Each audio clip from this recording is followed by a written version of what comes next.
The sound of my own son slapping me across the face echoed louder than any alarm I ever heard in 30 years at the fire department. I did not scream. I did not fight back. I just stood there tasting the copper tang of blood on my lip while my daughter-in-law smirked in the corner. They thought they had finally broken the old man. They thought fear would make me sign the deed to my house. But they forgot one thing. You do not start a fire in the home of a man who spent his life walking through flames. The next morning, I did not call the police. I did not cry. Instead, I went to the kitchen and cooked the biggest breakfast of Darnell's life. When he walked in, he smiled, thinking he had won. He had no idea that the man sitting next to me at the table was about to turn his entire world into ash. Before I tell you how I served my son justice along with his scrambled eggs, let me know where you are watching from in the comments below. Hit like and subscribe if you believe that respect is something you earn, not something you demand. My name is Clarence Bishop, but everyone on the South Side just calls me Clay. I am 73 years old and my hands are rough from decades of hauling hoses and swinging axes for the Chicago Fire Department. I built my life on discipline, hard work, and the belief that a man protects his family at all costs. But that Sunday evening, standing in the kitchen I had tiled with my own hands back in 1982, I realized I was trying to protect a family that no longer existed. The air in the room was thick, suffocating. My son Darnell was pacing back and forth across the linoleum floor. He was 42 years old, but in that moment he looked like a petulant child. He was sweating, his eyes darting around the room, avoiding mine. Sitting at the small oak table was his wife Tiffany. She was tapping her manicured fingernails against the wood, a rhythmic, irritating sound that felt like a countdown. Tiffany was a woman who smiled with her mouth, but never with her eyes. She had moved into my house with Darnell 6 months ago after they lost their condo, and since then the warmth had been sucked out of these walls. "Dad, you are not listening to me," Darnell said, his voice rising an octave. "This is not gambling. It is an investment. Virtual real estate is the future. Everyone is doing it. I just need you to sign the equity line against the house. Just $100,000. I will double it in a month, and I will pay off your mortgage completely." I leaned back against the counter, crossing my arms over my chest. "My mortgage has been paid off for 15 years, Darnell," I said, keeping my voice low and steady.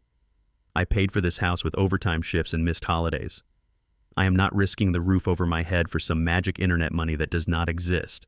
Darnell stopped pacing. He ran a hand over his face, frustration radiating off him in waves. "It is not magic money, Dad. You just do not understand modern finance. You are stuck in the past. You think money only counts if you break your back for it. Money only counts if it is real," I replied. Tiffany stopped tapping her nails. She stood up slowly, smoothing down her expensive silk blouse. I knew that blouse cost more than my monthly grocery budget. She looked at Darnell, then turned her cold gaze toward me. "You see, honey," she said, her voice dripping with fake sympathy. "I told you he would not help. He does not care that you are struggling. He does not care that your business is failing. He is sitting on a gold mine with this property, but he would rather see his own son drown in debt than lift a finger." That was not true, and she knew it. I had bailed Darnell out of 3 failed startups in the last decade. I had paid for his car. I had let them move in here rent-free when they went broke. But Tiffany knew exactly where to stick the knife. She knew Darnell's weakness was his ego. Darnell's face turned a shade of red I had rarely seen. He looked at her, then back at me, his eyes filling with a mixture of shame and rage. "Tiffany is right," he spat out. "You have always been selfish. You care more about this dusty old house than you do about me. Mom would have signed it. Mom believed in me.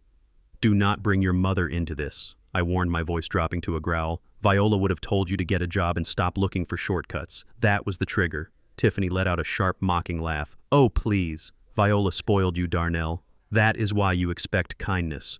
But your father, he is just a bitter old man holding on to power because it is the only thing he has left. Look at him. He thinks he is some kind of king in his castle, but really, he is just a burden." Darnell stepped closer to me. The smell of alcohol on his breath hit me then. I had not noticed it before, but now it was unmistakable. He had been drinking to work up the courage to ask me for the money. "Sign the papers, Dad," Darnell said, his voice trembling. "Just sign the damn papers." "No," I said, "and that is final." The silence that followed lasted only a second, but it felt like an hour. Tiffany whispered, barely audible, "See, he hates you," Darnell snapped. His arm moved before I could register what was happening. His open palm connected with my cheek with a cracking sound that seemed to shake the foundations of the house. My head snapped to the side. My glasses flew off and skittered across the floor. The sting was immediate, hot and sharp, but the shock was colder than ice. I slowly turned my head back to face him. I could taste blood where my tooth had cut the inside of my lip. Darnell stood there breathing heavily, his hand still raised slightly, as if he could not believe what he had just done. His eyes were wide with panic. Tiffany, however, did not look shocked. She looked satisfied. For a moment the old instinct kicked in, the instinct of a man who had brawled in burning buildings and held his ground against looters during the riots. I could have dropped him. I could have broken his jaw before he took his next breath. My fists clenched at my sides, the knuckles turning white. But I did not raise a hand. To fight him would be to lower myself to his level. To fight him would be to admit that he was a man worth fighting. And looking at him now, trembling and weak, hiding behind his wife's venom, I saw that he was not a man at all. I reached up and wiped the trickle of blood from the corner of my mouth with my thumb. I looked at the blood for a moment, then wiped it on my trousers. I stared straight into Darnell's eyes. I gave him the look I used to give rookies who panicked in a smoke-filled hallway. A look of absolute crushing disappointment. Darnell took a step back, his bravado crumbling. "Dad, I did not mean to—" "Shut up," Tiffany hissed. "Don not apologize. He provoked you. He needed to be shaken up. Maybe now he will listen to reason." I did not say a word. I did not scream. I simply bent down, picked up my glasses, and inspected the cracked lens. I put them back on my face. Then I turned my back on them. I walked out of the kitchen feeling their eyes on my back. I could hear Darnell sputtering, trying to justify himself, and Tiffany whispering toxic reassurances in his ear. I walked down the hallway past the photos of Darnell's graduation, past the picture of Viola and me on our 40th anniversary. Every step felt heavy, like I was walking through deep mud. I entered my bedroom on the first floor and closed the door. I turned the lock. It was a flimsy lock, one that could easily be kicked in, but it was a boundary. From the hallway, Darnell yelled, his voice muffled by the wood. "You better think about it tonight, Dad. Those papers need to be signed by tomorrow morning. Do not make me come in there." I stood in the center of my room, the sanctuary I had shared with my wife for 40 years. My heart was hammering against my ribs, not from fear, but from a cold, simmering fury. I was a firefighter. I knew how to control the burn. I knew that if you let a fire rage uncontrolled, it consumes everything. But if you control it, if you direct it, it becomes a tool. Darnell wanted a signature. He wanted control. He wanted to be the man of the house. I sat down on the edge of my bed and took a deep breath, letting the rage settle into a cold, hard resolve. I reached under the bed and pulled out an old, dusty shoebox. Inside were my old service medals, a few letters from Viola, and something else I had prepared weeks ago ever since I noticed bank statements missing from the mail. I pulled out a cheap, prepaid flip phone, a burner phone. I had bought it with cash at a convenience store 3 towns over. Darnell and Tiffany monitored the landline. They checked my cell phone when I was sleeping, thinking I did not know. They thought I was a senile old man who barely knew how to use a remote control. They forgot that in my day we did not have Google. We had to be smart. We had to pay attention. I flipped the phone open. The screen glowed with a pale blue light in the dark room. My hands, usually steady, were trembling slightly, not from age, but from the adrenaline of crossing a line I could never uncross. I dialed a number I had memorized. It rang twice before a gruff voice answered on the other end. "Yeah, it is Clay," I said, my voice sounding like gravel. "Clay, it is late. Everything okay?"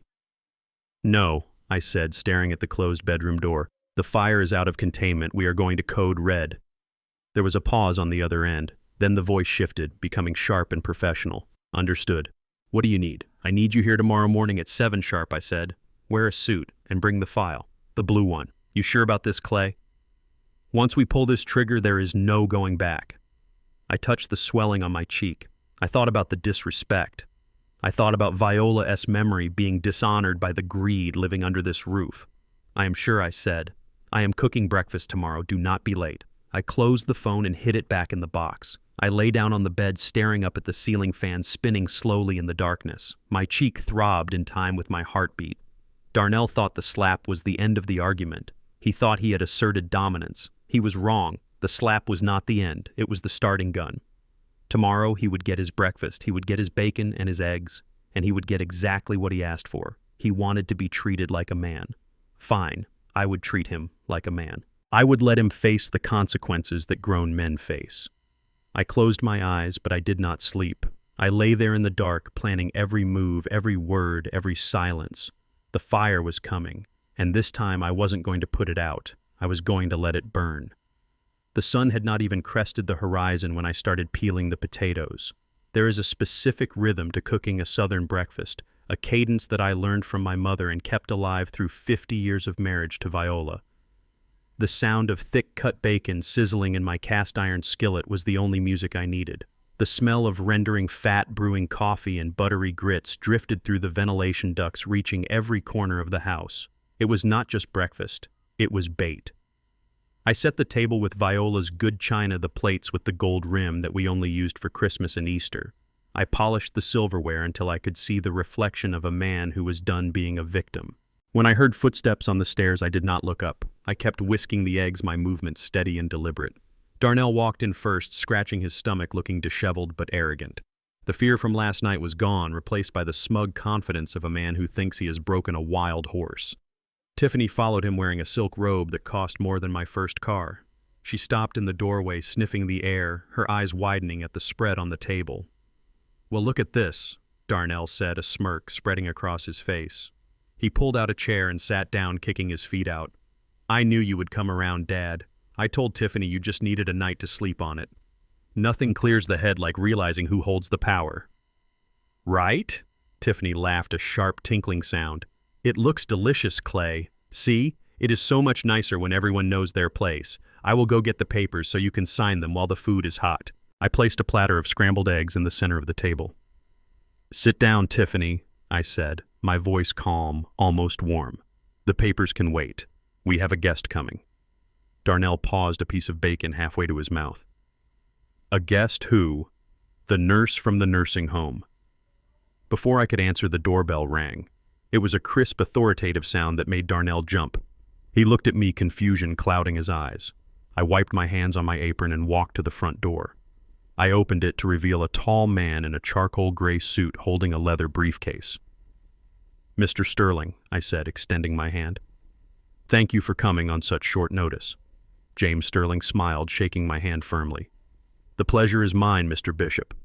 When you called and said Darnell wanted to discuss the final details of the investment over your famous home cooking, I could not say no. I have a weakness for authentic grits." I led him into the kitchen. The color drained from Darnell's face so fast I thought he might faint. James Sterling was not just an investor, he was the whale. He was the man Darnell had been chasing for 6 months, the key to his entire fantasy of becoming a tech mogul. Darnell scrambled to stand up, knocking his fork onto the floor. "Mr. Sterling." Darnell stammered, wiping grease from his lip with the back of his hand. I did not know you were... what a surprise." I pulled out a chair for Sterling. "Please sit," I said. "Darnell was just telling me how much he respects your business acumen. I told him that if he is going to be partners with a man of your stature, we should at least break bread together." Tiffany, realizing the gravity of the situation, immediately switched into her charm mode. She tightened her robe and flashed a bright fake smile. "Oh, Mr. Sterling, Darnell talks about you constantly. Please let me get you some coffee." We began to eat. The food was perfect, but the atmosphere was thick with tension. Darnell was sweating, terrified that I would mention the slap or the argument or the coercion. But I did not. I played the part of the proud, slightly chatty father. I piled more bacon onto Sterling's plate and started talking. "You know, Mr. Sterling," I said, pouring myself a cup of coffee, "Darnell has always been a dreamer, even as a boy. I remember when he was 12, he started a lawn mowing business. He had great flyers, great marketing." Darnell laughed nervously.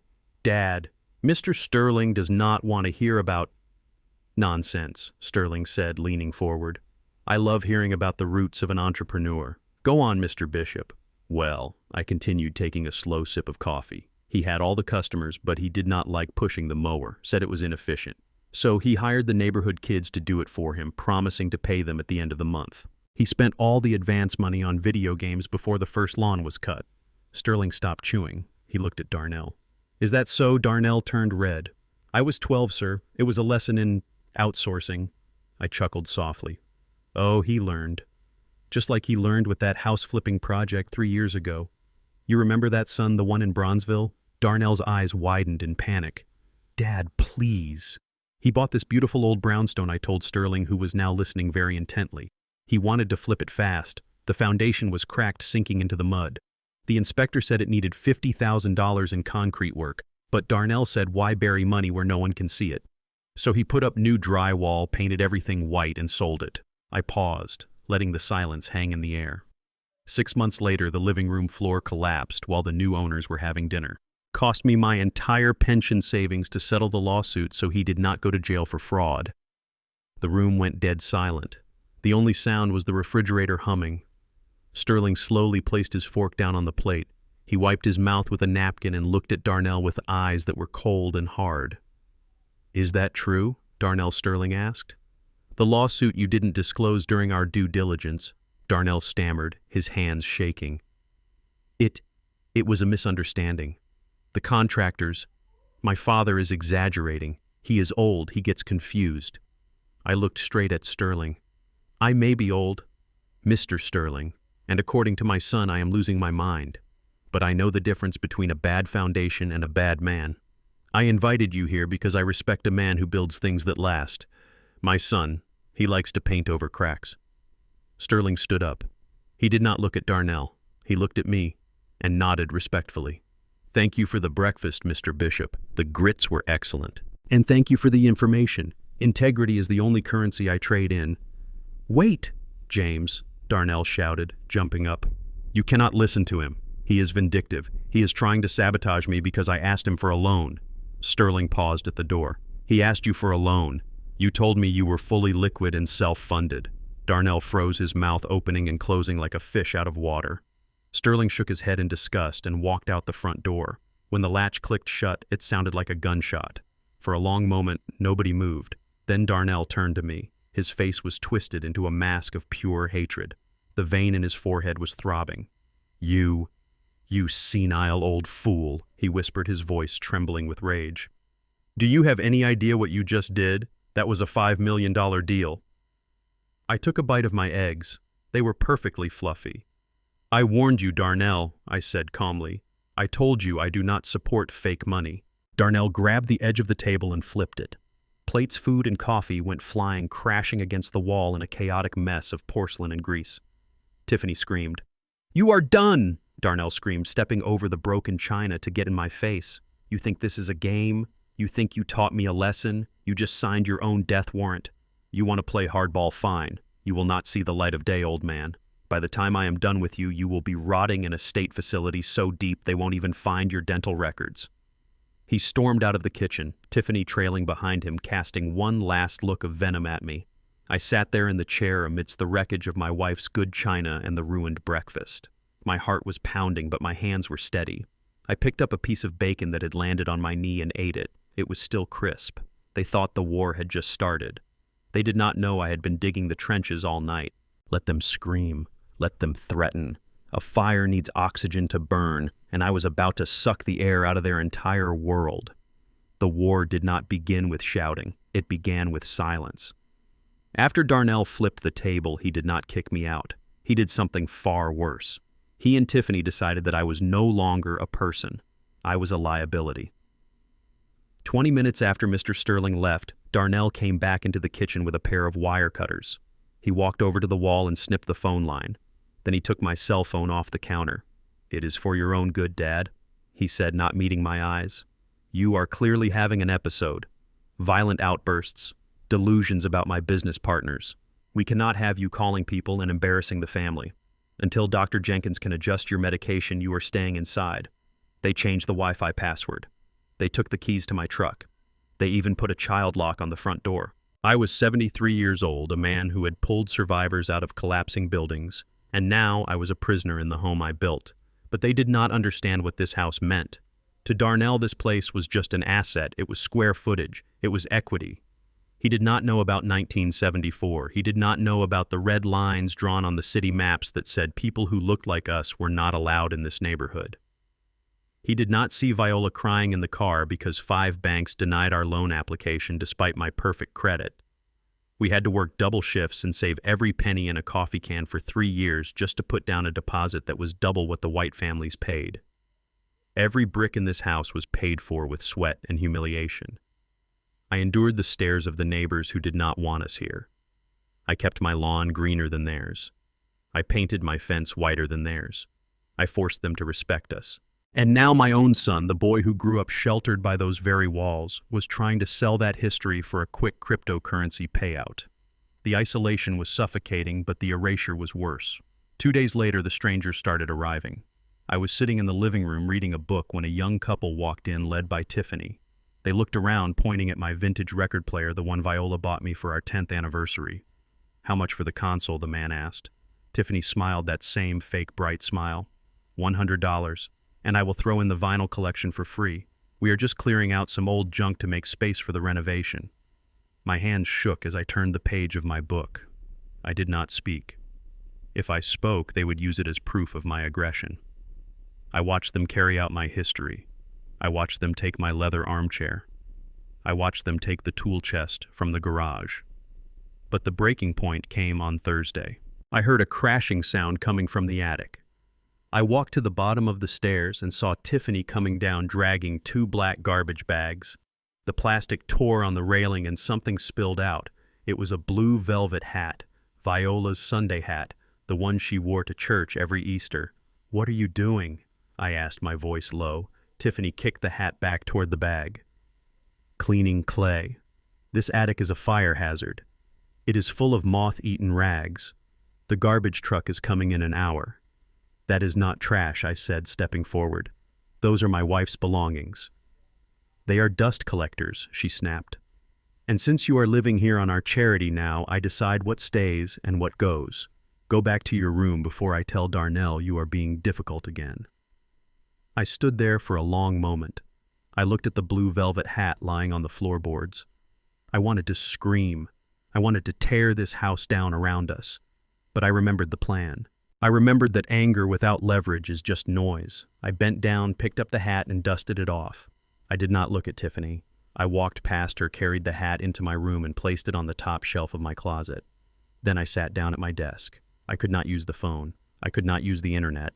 But Darnell and Tiffany had forgotten one thing. They had a daughter. Jasmine was 17. She was quiet, observant, and she had her grandmother's eyes. She spent most of her time in her room to avoid her parents' constant fighting, but she saw everything. She knew who the villain was in this story. That evening when Jasmine came home from school, she left her heavy backpack on the kitchen counter while she grabbed a glass of water. Tiffany was in the other room loudly negotiating the sale of my dining table on the phone. I walked past the counter. In one smooth motion, practiced from years of sleight-of-hand card tricks I used to do for the guys at the station, I slipped a folded piece of yellow notebook paper inside her algebra textbook. I did not stop. I did not look at her. I went straight to the sink and washed a glass. Later that night, around 2 a.m, I saw a shadow pause outside my bedroom door. A piece of paper slid underneath. I waited until the footsteps faded away before I picked it up. It was a page torn from a notebook. In Jasmine's neat handwriting, it read, "Grandpa Mom is meeting a real estate agent named Steinberg tomorrow at noon while Dad is at the office. She told Dad she was going to yoga." I found a second phone hidden in her vanity drawer. "She is texting a man named Brad. What do you want me to do?" I smiled in the darkness. They thought they had cut off my lines of communication. They thought they had isolated the enemy. But they did not realize that while they were busy selling the furniture, I was busy recruiting the army. The war was cold, but the heat was rising, and I was about to light the match. The enemy did not come with a battering ram or a warrant. He came wearing a tailored Italian suit and smelling of stale tobacco masked by expensive cologne. His name was Dr. Thorne, though I doubted he had ever stepped foot inside a real hospital. Tiffany introduced him as a specialist in geriatric cognitive decline, a friend from her country club. To me, he looked like every corrupt building inspector I had ever bribed or threatened back in the 80s, the kind of man who would sign off on a fire hazard for an envelope of cash. They cornered me in the living room on a Tuesday afternoon. The sun was streaming through the windows, illuminating the dust motes dancing in the air, a stark contrast to the darkness gathering around me. Tiffany sat on the edge of the sofa, wringing her hands in a performance of concern that would have won her an Academy Award. Darnell stood by the door, arms crossed, refusing to look me in the eye. Tiffany said, her voice dripping with artificial sweetness. "We are just so worried about you." The outburst with Mr. Sterling, the confusion about the house keys, the aggression. "Dr. Thorne is just here to help." The doctor sat opposite me, opening a leather folder. He did not check my blood pressure. He did not listen to my heart. He did not ask me about my diet or my exercise routine.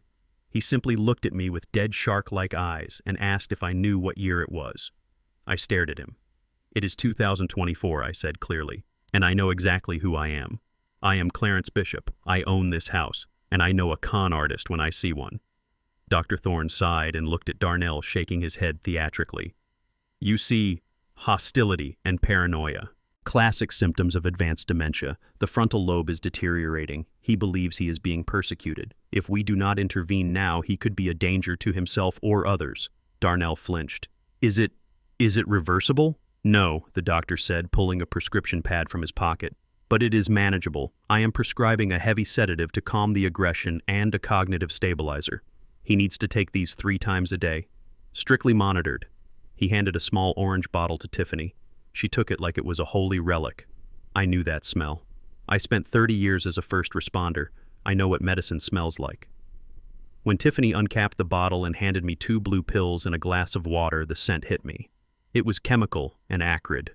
These were not stabilizers. These were suppressants, strong ones. The kind they give to violent patients in state wards to turn them into walking zombies.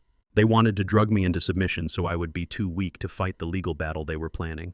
"Take them," Tiffany said, her voice hardening. "Or do we need to call the orderlies to hold you down?" I looked at Darnell. He was staring at the floor, studying the pattern of the rug. "Son," I said softly, "are you going to let them do this?"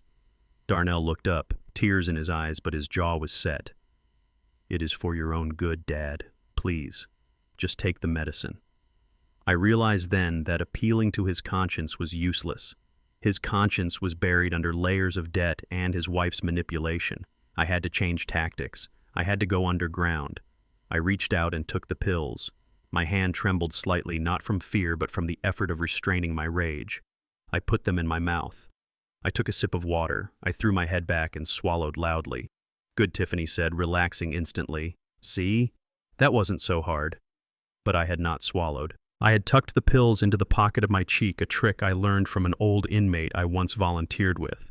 I sat there for 10 minutes listening to the doctor explain to Darnell how my brain was essentially turning to mush. When they finally went into the kitchen to discuss his fee, I stood up. I walked over to the large potted fern in the corner of the room. It was a beautiful plant, one Viola had nurtured for years. It was vibrant and green. I felt a pang of guilt for what I was about to do, but I needed evidence. I spat the dissolving blue paste into the soil, burying it deep under the dirt with my thumb. "Forgive me, Viola," I whispered. Over the next 2 days, the routine continued. They would watch me take the pills. I would cheek them. I would deposit them in the fern when they were not looking. By Thursday, the fern began to change. The vibrant green leaves turned a sickly yellow. The stems drooped as if the life was being sucked out of them. By Friday, the plant was dead. The leaves were brown and brittle, crumbling to the touch. The poison meant for my brain was powerful enough to kill a living thing in 48 hours. If I had swallowed those pills, I would be drooling on myself right now, unable to sign my name, let alone fight for my life. But I had to sell the performance. If they thought I was lucid, they would keep their guard up. I needed them to think they had won. So I began to fade. I started shuffling when I walked. I let my eyelids droop. When Darnell asked me a question, I would wait 10 seconds before answering, and I would slur my words slightly. I stopped shaving. I let stains stay on my shirt. It was the hardest thing I have ever done. A man spends his whole life building his dignity, and I had to dismantle mine piece by piece to save it. The climax of their cruelty came on Saturday morning. I was sitting in the armchair staring blankly at a turned-off television. I heard them whispering in the hallway. "Do it now," Tiffany hissed. "He is completely out of it. It is perfect." Darnell walked into the room holding his smartphone. He held it up, the red recording light blinking like a demonic eye. He did not look like my son anymore. He looked like a hunter cornering a wounded animal. "Hey, Dad," Darnell said, his voice loud and patronizing like he was talking to a toddler. "Can you tell the camera where you are? I looked at him slowly, letting my head roll to the side. I am in the station, I mumbled deliberately, confusing the past with the present. The bell is ringing, Darnell. The fire is coming. Darnell zoomed in on my face. And do you know who owns this house, Dad? I blinked rapidly, feigning confusion. The bank. No. The smoke. The smoke gets in your eyes. You cannot see the deed when there is smoke. Darnell lowered the phone slightly, a look of triumphant relief washing over his face. He turned to Tiffany, who was standing in the doorway, giving him a thumbs up. Did you get it? She mouthed. Yeah, Darnell whispered. He is talking nonsense. He thinks he's at the fire station. The judge will grant the emergency conservatorship immediately with this footage. He turned back to me. Okay, Dad, you just rest now. We are going to take care of everything. You do not have to worry about money or the house anymore. I closed my eyes and let out a long, ragged sigh, pretending to fall asleep. Darnell stopped recording. I heard them walk into the kitchen. I heard the pop of a champagne cork. They were celebrating. They were toasting to my demise. They were drinking to the fact that Clarence Bishop was finally incompetent, a vegetable ready to be harvested. But under my heavy eyelids, my eyes were sharp and clear. I was not talking nonsense about the fire. I was giving them a warning, but they were too arrogant to hear it. The smoke does get in your eyes. It blinds you to the danger standing right in front of you. Darnell had his video, he had his proof. He thought he was holding the smoking gun that would end my life. He did not realize he was holding the detonator, and I was the one who controlled the explosives. I waited until their laughter died down. Then I slowly reached into the cushion of the armchair. My fingers brushed against the small, hard shape of the burner phone Jasmine had slipped back to me earlier that morning. I was not asleep. I was wide awake, and it was time to wake up the rest of the world. The house was silent, buried under the weight of the lie we were all living. It was 3 a.m, the hour of the wolf, the time when the world is darkest and secrets are hardest to keep. I was lying in bed, staring at the ceiling, listening to the settling of the foundation. They thought I was sedated, lost in a chemical fog of the pills I had buried in the dirt. But my mind was sharper than it had been in years. The door handle turned slowly. A sliver of hallway light cut across the floorboards. I did not move. I controlled my breathing, waiting to see if it was my jailer or my savior. Grandpa, a voice whispered. It was barely audible, lighter than a breath. I sat up slowly. Jasmine, I said softly, come in. Close the door. She slipped inside, her silhouette thin and fragile in the darkness. She looked terrified. Her hands were trembling as she sat on the edge of my bed. I reached out and covered her hand with mine. My skin was rough, like old leather against her smooth palm. They are asleep, she whispered. Mom passed out after 2 bottles of wine. Dad is in the office staring at his computer screens. He looks like he is losing his mind, Grandpa. He is not losing it, Jasmine. I said, my voice steady. He sold it a long time ago. I reached under my mattress. I did not need to turn on the lamp. My fingers found the small slit in the fabric I had cut days ago. I pulled out a small silver key. It was not a house key. It was a key to a safety deposit box at the downtown branch of Chase Bank, the one Darnell did not know existed. I pressed the key into her palm. She closed her fingers around it, her eyes wide in the dark. I need you to be brave, baby girl, I said. I need you to do something that might scare you. But it is the only way we save this family. Or what is left of it. What is this? She asked. Tomorrow after school you cannot come straight home, I instructed. You take the bus downtown, go to the bank, ask for box number 402. You are on the access list. I put you on it when you turned 16. Jasmine nodded, tears glistening in her eyes. What is in the box, Grandpa? There is a blue file, I said. It is thick. It has the seal of the city of Chicago on it. Bring it to me. Do not let your mother see it. Do not let your father see it. If they find it, everything is over. She squeezed the key tight. Grandpa, why do you have legal papers hidden downtown? Dad says you are... He says you do not understand money. He says you are just a retired fireman. I let out a low, dry chuckle. It was a sound devoid of humor. Your father sees the uniformed Jasmine. He sees the soot and the sweat. He forgets what I did after I put down the hose. For 12 years, I was the president of the Brotherhood of Firefighters Union. I negotiated contracts for 3,000 men. I sat across the table from mayors, from senators, from corporate lawyers who wanted to cut our pensions to save a nickel.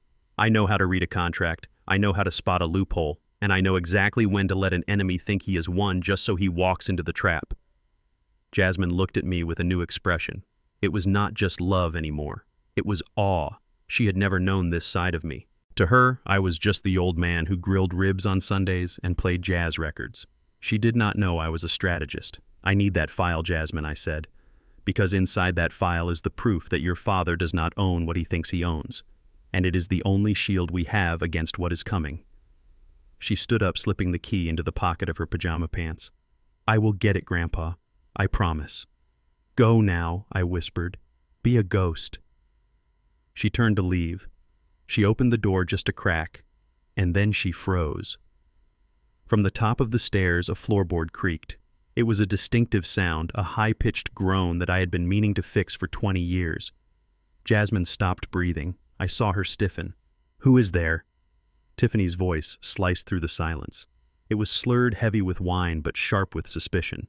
Jasmine looked back at me, panic rising in her eyes. I motioned for her to stay calm.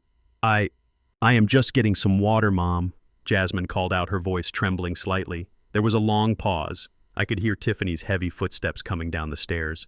She stopped outside my door. I slid back under the covers, closing my eyes, slowing my breathing to the rhythm of deep sleep. Water, Tiffany muttered. At 3 a.m. Or are you sneaking in to talk to the vegetable? He is asleep, Mom, Jasmine said, stepping into the hallway, pulling the door shut behind her. I heard the lock click. Don't lie to me, you little brat, Tiffany hissed. I know you are on his side, but guess what? His side is losing. His side is drooling on a pillow while we are about to become very, very rich. Now go to your room before I take your phone away too. I heard Jasmine's footsteps hurry down the hall, followed by the heavy, uneven thud of Tiffany walking to the kitchen. I opened my eyes in the darkness. My heart was hammering against my ribs, but my mind was cold ice. Tiffany's arrogance was her weakness. She thought she had already won. She thought I was a vegetable. But the most dangerous thing you can do is underestimate a man who has nothing left to lose.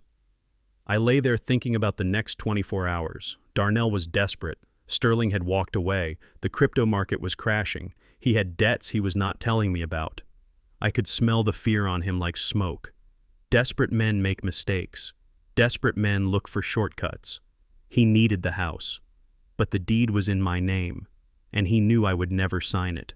So he would have to do the one thing that would destroy him. He would have to forge my signature. He thought he was being clever. He thought he could trace my name on a document, have a notary friend stamp it, and the bank would never know. He did not know about the blue file. He did not know that the property was held in an irrevocable trust that required 3 separate witnesses and a biometric confirmation for any transfer.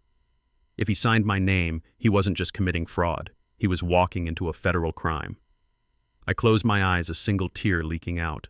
I was not crying for myself. I was crying for the little boy I used to carry on my shoulders. I was crying because I knew that to save my dignity I had to let my son destroy himself. I was the spider, and Darnell was the fly. All I had to do was wait for him to land. The smell of desperation is a very specific thing. In my 30 years with the fire department, I smelled it on arsonists watching their own businesses burn to collect insurance money. It is a mix of sweat, fear, and a manic energy that makes a man do stupid, reckless things. And on that Tuesday evening, my living room reeked of it. Darnell was pacing back and forth, wearing a path into the rug. His shirt was unbuttoned at the collar, and his hair was a mess. He looked like a man who was drowning and was ready to pull anyone down with him just to stay afloat for one more minute. I sat in my armchair, my head lolling to the side, my mouth slightly open. To them, I was a shell. I was the old man whose brain had turned to mush, the father who had been reduced to a piece of furniture. But inside I was clocking every movement, every word, every bead of sweat on my son's forehead. Jasmine had slipped me a note earlier that afternoon while pretending to tie her shoe next to my chair. It was short and terrifying. Sterling is suing for breach of contract. Dad needs $200,000 by Friday or he goes to court. That was the spark. Now I was watching the fire spread. Darnell stopped pacing and looked at Tiffany. She was sitting at the dining table aggressively typing on her laptop. I cannot liquidate the crypto accounts, Darnell said, his voice cracking. The market is down 40%. If I pull out now, we lose everything. I need cash, Tiff. I need real, tangible assets. Tiffany did not look up. Then sell the damn land, Darnell, the plot in Wisconsin, the one the old man talks about whenever he is lucid. My heart skipped a beat, but I forced my breathing to remain shallow and rhythmic. The Wisconsin lot, 5 acres of lakefront property I had bought 20 years ago. It was meant to be my sanctuary. It was where I planned to build a cabin, a place where Viola and I could watch the sunset. After she died, I kept it for the grandkids. It was the only asset I had kept entirely separate from the house. Darnell walked over to the sideboard and pulled out a stack of papers. His hands were shaking so bad he almost dropped them. I drove past the notary today, he muttered. I have the stamp, I just need the signature. He turned slowly and looked at me. I let my eyes drift past him, focusing on a stain on the wallpaper. I started humming a low, tuneless melody, the kind a child makes when they are soothing themselves. It was a performance that broke my heart to give, but I had to be convincing. Darnell walked over and kneeled in front of me. He smelled of stale coffee and panic. Dad, he said, his voice unusually soft. Dad, can you hear me? I blinked slowly, taking 5 seconds to focus on his face. Who is there? Is that you? Walter? Walter was my brother who died in 1990. Darnell flinched, guilt flashing across his face for a split second before necessity washed it away. No, Dad.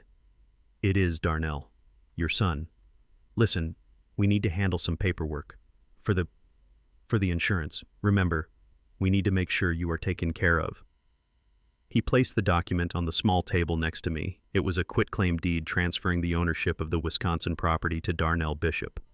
I looked at the paper, then I looked at him. I saw the little boy who used to cry when he scraped his knee. I saw the teenager I taught to drive. And now I saw a criminal. Do you trust me, Dad? Darnell asked, pushing a pen into my hand. I let the pen sit loosely in my fingers. I looked him dead in the eye, and for a second I let the fog clear. I wanted him to see me, but he was too blinded by greed. I trust the family, I mumbled, slurring the words together. Darnell took that as a yes. He guided my hand toward the paper. Just make your mark, Dad. Just right here. I let my hand go limp. The pen slipped and made a jagged line across the page. I dropped it, letting it clatter to the floor, and leaned back, closing my eyes as if the effort had exhausted me.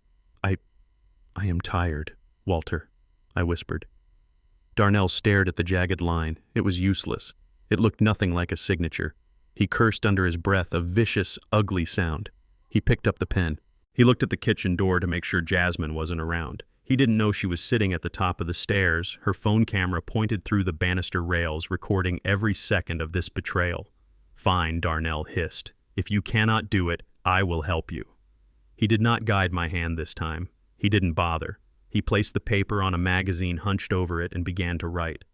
I watched through the slit of my eyelids as my son, my own flesh and blood, carefully forged the signature Clarence Bishop at the bottom of the deed. He even added the little flourish I used to do on the letter B. He had practiced this. He sat back admiring his handiwork. He blew on the ink to dry it. Done, he whispered. Tiffany walked into the room. She snatched the paper from his hand and inspected it. It looks shaky, she said critically. It looks like an old man signed it, Darnell snapped. It is perfect. I will file this electronically tonight. We will have the bridge loan by Thursday morning. Sterling gets his money and we keep the house. Tiffany smiled. It was a smile that made my blood run cold. She walked over to the liquor cabinet and poured 2 glasses of the expensive scotch I had been saving for my 75th birthday. She handed a glass to Darnell and raised hers in a toast. To the future, she said. Darnell looked at me, then at the glass. To the future. They clinked glasses. The sound was sharp and cheerful, completely out of place, in a room where a crime had just been committed. Tiffany took a long sip and looked at me with pure disdain. You know, babe, she said, swirling the amber liquid. This is actually for the best. Once we sell that useless plot of land and get the cash, we can finally look into putting him in that facility in Gary, the one with the state subsidy. Darnell stiffened. Tiff, we talked about this. That place is a dump. It is affordable, Darnell. Tiffany shouted, her voice suddenly shrill. And I am done running a nursing home here. Look at him. He does not even know where he is. He thinks you are his dead brother. He is a vegetable, Darnell. A useless, drooling vegetable. She walked over and stood right in front of me. She leaned down, her face inches from mine. I could smell the wine and the expensive perfume. Finally, she whispered loud enough for Darnell to hear, but intimate enough to feel like a violation. Finally, we are getting rid of the old man and his junk. No more old records, no more dusty clothes, no more burden. She stood up and laughed. We are free, Darnell. We are finally free. Darnell drank his scotch in one gulp. He looked at me one last time, a flicker of something that might have been regret, but was probably just relief. Yeah, he said softly. We are free. They walked out of the room, heading to the study to upload the stolen deed. They left me sitting in the dark, the taste of their betrayal bitter in the air. I sat there for a long time. I listened to their muffled laughter through the wall. They were celebrating their victory. They were celebrating the money they thought they had just stolen. But they forgot one detail, one tiny, crucial detail that I had buried in the fine print of the trust 10 years ago. The Wisconsin property was not just land. It was designated as a conservation easement held in a trust. To sell it or to transfer the deed, you did not just need a signature. You needed a biometric thumbprint verification and 2 independent witnesses present at the signing. Darnell had just uploaded a document to the county clerk that was not only void, but was physical proof of felony forgery. And he had done it from his own IP address, and Jasmine had it all on video. I stopped humming. I sat up straight in my chair. I picked up the glass of water from the side table and took a sip. My hand was as steady as a rock.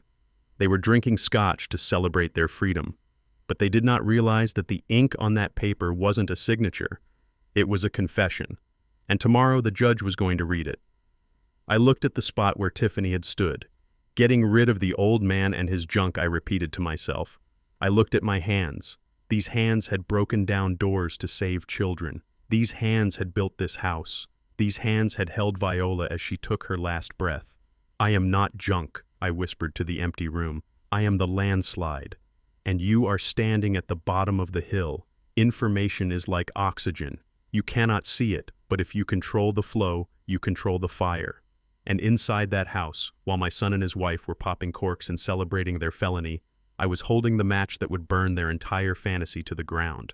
Wednesday morning was gray and heavy. The rain lashed against the windows, matching the mood inside the house. Darnell was manic. He was running on adrenaline and caffeine, pacing the hallway, refreshing his email every 10 seconds, waiting for the bridge loan to clear based on the forged deed.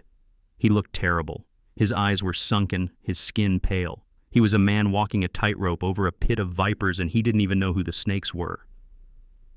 I was sitting in my room staring at the rain when the vibration buzzed against my leg. It was the burner phone tucked into my sock. I waited until I heard Tiffany start the shower in the master bathroom and Darnell go downstairs to answer the door for a pizza delivery. I pulled the phone out. There was a secure message from a number I had saved simply as Miller. Miller was a private investigator I had hired 3 weeks ago, long before the slap, long before the pills. I had hired him the day I noticed $50 missing from my wallet. It wasn't the money. It was the principle.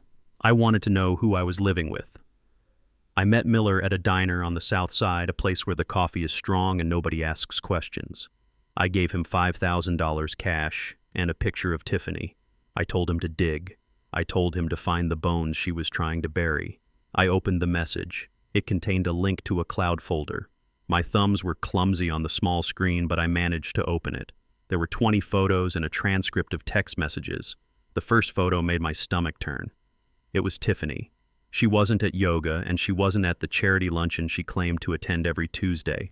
She was sitting at a corner table in a dimly lit bar downtown. Her hand was resting on the arm of a man who was definitely not my son. He was young, maybe 30, with slicked back hair and an expensive watch. In the next photo, they were kissing. But infidelity was common. I had seen enough of it in my lifetime. It was the text messages that revealed the true nature of the predator living under my roof. I scrolled through the screenshots Miller had intercepted. Text from Tiffany to Brad. The idiot just uploaded the deed. We should have the liquidity by Friday. Text from Brad. Are you sure the old man won't talk? Text from Tiffany. He is a vegetable. I have him so drugged up he thinks he is back in the 70s. Darnell is the problem. He is getting cold feet. He feels guilty. Text from Brad. Don't let him ruin this, Tiff. We need that cash for the Cabo property. Monday morning we are gone. Text from Tiffany. Don't worry. As soon as the wire hits the joint account, I am transferring it to the offshore shell. Darnell will be left with the debt, the old man, and a lawsuit. We will be drinking margaritas by sunset. I lowered the phone. The air in the room felt suddenly cold. I looked at the door. I could hear Darnell downstairs arguing with the pizza delivery guy about the tip. My son. My foolish, greedy, weak son. He was selling his soul to please a woman who was sharpening the knife to slit his throat. He thought he was the mastermind. He thought he was the one taking control of the family legacy. But he was just the getaway driver for a robbery where he was the only victim. A wave of instinct washed over me. The father in me wanted to run downstairs. I wanted to grab him by the shoulders, shake him, and shove the phone in his face. I wanted to scream, Look at who you betrayed me for. She is stealing everything. Stop the transfer. I actually stood up. I took a step toward the door, and then I stopped. I remembered the slap. I remembered the feeling of the floor hitting my knees when he knocked me down. I remembered him forging my name without a second of hesitation. If I saved him now, what would he learn? If I showed him the truth, he would be hurt, yes, but he would still be the man who hit his father. He would still be the man who tried to put me in a state home. He would just be a victim of Tiffany. He would blame her for everything. He would never take responsibility for his own sins. Saving him now would be the worst thing I could do. Darnell needed to lose. He needed to lose the money. He needed to lose the house. He needed to lose the woman he thought was his prize. He needed to stand in the ashes of his life and realize that he was the one who struck the match. I sat back down. I deleted the message from the phone, but not before forwarding a copy to my lawyer's secure server. The door opened. Darnell walked in holding a slice of pepperoni pizza on a paper plate. He looked trying to be casual, but his smile was tight and forced. "Hey, Dad," he said, putting the plate on the nightstand. "Thought you might be hungry. Tiffany says we should keep you on a strict diet, but, well, one slice won't hurt." He looked at me, searching for a sign of the father he used to know. "We are almost there, Dad," he whispered. "By Friday, everything is going to be better. I am going to buy you a new TV, a big one." I looked at him. I looked at the man who was about to be destroyed. "Thank you, son," I said. My voice was clear. It wasn't the mumble of a senile man. Darnell paused, surprised by my clarity. "You are welcome," he said uncertainly. "Enjoy your pizza, Darnell," I said, picking up my book. "Enjoy every bite." He lingered for a moment, sensing something was different, but the pull of his own delusion was too strong. He nodded and left the room, closing the door. I listened to his footsteps fading away. I took a bite of the pizza. It was cold. I knew something Darnell didn't. I knew that the wire transfer from the bridge loan wouldn't go through on Friday, because the account connected to that forged deed didn't exist anymore. But Tiffany didn't know that. Darnell didn't know that. When Friday came, the trap would snap. And when Darnell looked around for his wife to comfort him, he would find an empty closet and a one-way ticket to Mexico. I chewed slowly. The truth is a heavy meal. But my son was going to have to eat every single crumb of it. The betrayal was coming, and I was going to let it happen. Because sometimes you have to let the building burn down to the foundation before you can rebuild it right. Friday morning arrived with the color of bruised steel. The sky was heavy and low, pressing down on the roof I had shingled with my own hands 20 years ago. I was sitting on the edge of my bed, folding my few remaining shirts into a small cardboard suitcase Darnell had thrown at me. He did not even have the decency to give me a real bag. He told me we were going on a little vacation. He called it the Whispering Pines. He said it was a luxury retreat where I could get my strength back. I knew exactly what the Whispering Pines was. It was a state-funded warehouse for the forgotten on the edge of the industrial district. It was a place where they sedated you at noon just so they did not have to listen to you ask for water. Darnell was not sending me to a spa. He was taking me to the landfill. "Ready to go, Dad?" Darnell asked from the doorway. He was wearing sunglasses indoors, probably to hide the circles under his eyes. He had not slept in 2 days waiting for that loan money to hit his account. He was vibrating with nervous energy. I looked at him. I held up my old Bible, the leather cover worn smooth by Viola's hands. "Is Viola coming?" I asked, keeping my voice frail and confused. Darnell flinched. He looked away, shifting his weight. "No, Dad. Mom is... She is waiting for you there. It is going to be great. Just come on. We have to beat traffic." I stood up slowly. I let him take my arm. He gripped it too tight, like he was afraid I might bolt, but I had no intention of running. You cannot spring a trap if you are not standing on the trigger. We walked down the hallway. I dragged my feet, letting them scuff against the hardwood floors. I looked at the empty spaces on the walls where the pictures used to be. Tiffany had already sold the frames. The house felt hollow, stripped of its soul. But a house is just wood and plaster. The home was something I carried inside me, and that was something they could never sell. When we stepped out onto the porch, the air was cold. Jasmine was standing by the railing, hugging her elbows. She was wearing her school uniform, but she hadn't left for the bus. Her eyes were red and puffy. She looked at me, terrified that this was the end. She thought she was losing her grandfather forever. Darnell tried to steer me past her toward his idling car. "Say goodbye to Grandpa Jasmine. He will be back. Eventually." I stopped. I planted my feet like tree roots. I was not going to be shoved into a car without acknowledging my soldier.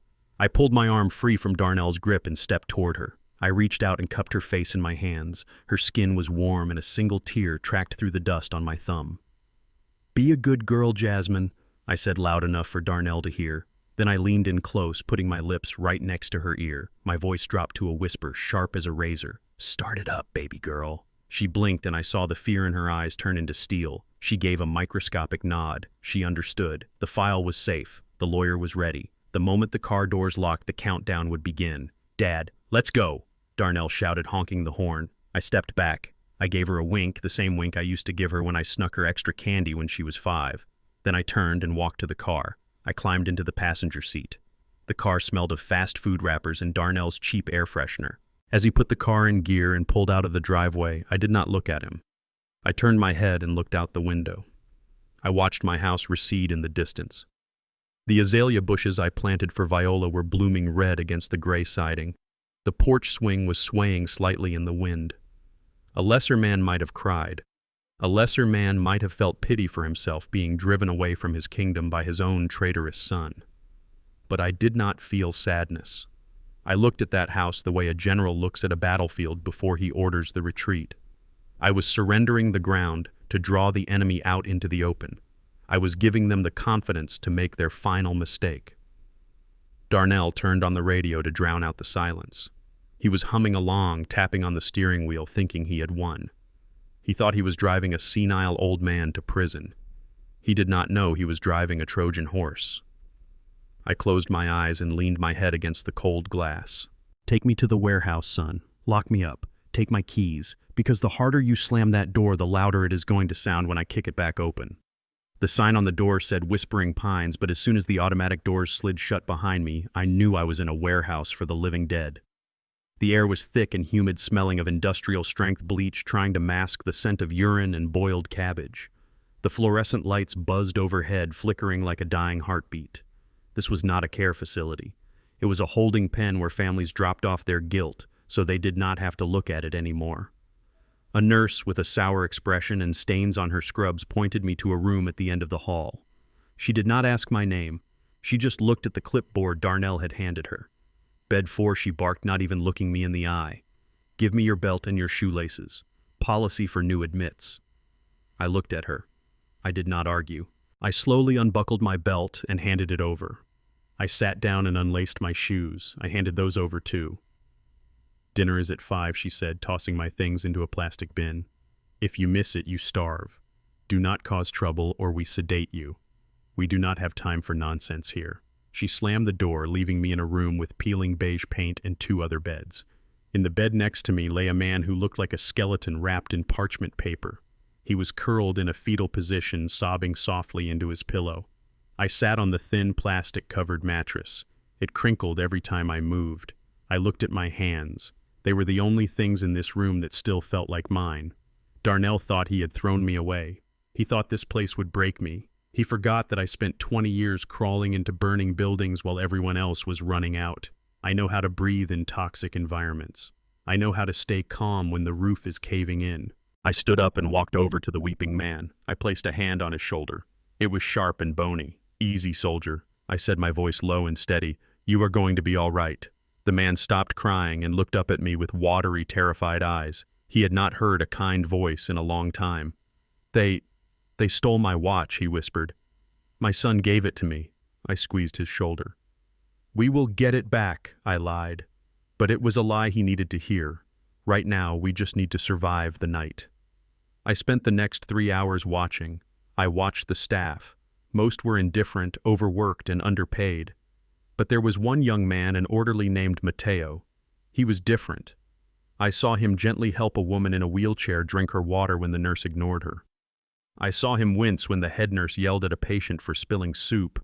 He had kind eyes, tired but kind. He was a good man trapped in a bad system. He was my way out. Around 8 o'clock, the hallway lights dimmed. The night shift was starting. Matteo came into our room with a mop bucket. He looked exhausted. Hey, Pops, he said softly, starting to mop the floor. Sorry about the smell. The ventilation is broken again. I sat up. I did not speak to him like a patient. I spoke to him like a supervisor. You handle that mop like a rookie, son, I said, a small smile playing on my lips. You are using too much water. You are just spreading the dirt around. Matteo stopped and looked at me surprised. He let out a short, dry laugh. Yeah. Well, nobody trained me. They just handed me the bucket. I stood up and walked over to him. I took the mop handle. Let me show you. Figure 8 motion. Keeps the dirt in the front. I mopped a small section of the floor. Matteo watched, amused and impressed. You used to be a janitor, he asked. I was a fire captain, I said, handing the mop back. And before you save lives, you learn to clean the station. Discipline starts with a clean floor. Matteo looked at me differently then. The pity in his eyes vanished, replaced by respect. He saw the man, not the patient. What are you doing here, Captain? He asked. You do not seem like the usual dementia cases we get. I am not, I said, locking eyes with him. My son put me here to steal my house. He thinks I am helpless. Matteo sighed and leaned against the door frame. He looked down at his shoes. I see that a lot. I am sorry, man. Truly. I stepped closer to him. I do not need your pity, Matteo. I need your phone. He stiffened. He looked at the camera in the hallway, then back at me. I cannot do that, Captain. I could get fired. Strictly against protocol. I put a hand on his arm. I am not asking you to break the law. I am asking you to help me stop a crime. I have a granddaughter out there who is fighting this battle alone right now. I just need to send one text, one signal. I looked deep into his eyes. I saw the struggle. I saw the boy who probably had a grandfather he loved. If you were in this bed, Matteo, I whispered, and someone took everything you worked for, would you want a good man to turn his back on you? Matteo bit his lip. He looked at the hallway again. It was empty. He reached into his pocket and pulled out a cracked smartphone. He unlocked it and handed it to me. You have 2 minutes, he whispered. If anyone comes, you were showing me a picture of your grandkids. I took the phone. My fingers flew across the screen. I did not text Jasmine. She was already in motion. I texted the secure number of my attorney, Mr. Thompson. The message was 3 words long: execute the freeze. I hit send. I watched the little check mark appear. Done. I deleted the message and handed the phone back to Matteo. Thank you, son, I said. You just saved a life tonight. Matteo slipped the phone back into his pocket. He looked at me with a mixture of fear and admiration. Good luck, Captain. He picked up his bucket and left the room. I sat back down on the crinkling mattress. The smell of bleach was still strong, but it did not bother me anymore. I closed my eyes. Phase 2 was active. Somewhere in the city, digital locks were slamming shut. Bank accounts were turning to stone. Assets were vanishing from the grid. Darnell was probably at home right now, sleeping in my bed, dreaming of the millions he was going to make. He did not know that the ground beneath him had just opened up. I lay down and pulled the thin, scratchy blanket up to my chin. For the first time in weeks, I slept soundly. I was in hell, yes, but I was the one holding the pitchfork. While I was staring at a bowl of cold oatmeal in a room that smelled of despair, my son was walking into the downtown branch of Chase Bank. I was not there to see it, but I know Darnell. I know how he walks when he thinks he has won. He would have pushed through the revolving doors with his chest out, ignoring the security guard clutching his briefcase like it held the nuclear codes. He was about to withdraw the first installment of the bridge loan, the money he had secured by forging my signature on a deed he had no right to touch. He walked up to the teller window. He probably gave her that charming smile, the one he used to use on his mother when he wanted money for a new video game. He slid his ID and the withdrawal slip across the marble counter. $200,000. He needed it in a cashier's check payable to James Sterling. He was in a rush.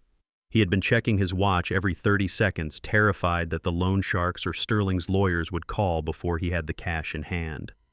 I imagine the teller was polite at first. She took his ID. She typed his account number into her computer. Darnell drummed his fingers on the counter, already spending the money in his head. He was probably thinking about how he would explain the sudden influx of cash to Tiffany, or maybe he was planning which luxury car he would buy once the crypto market rebounded. But then the typing stopped. The silence that follows the stopping of a bank teller's fingers is the loudest silence in the world. Darnell likely leaned forward. Is there a problem, he would have asked, his voice tight. The teller did not answer immediately. She frowned at the screen. She typed something else. Then she picked up the phone. "I need a manager to window 4, she whispered, but Darnell heard it. His heart must have hammered against his ribs. He was a thief, and thieves are always waiting for the siren. But he told himself to stay calm. He had the power of attorney. He had the medical records. He was the legal guardian. He was in charge. The branch manager walked over. He was a serious man with gray hair, the kind of man who has seen every scam in the book. He looked at the screen, then he looked at Darnell. He did not smile.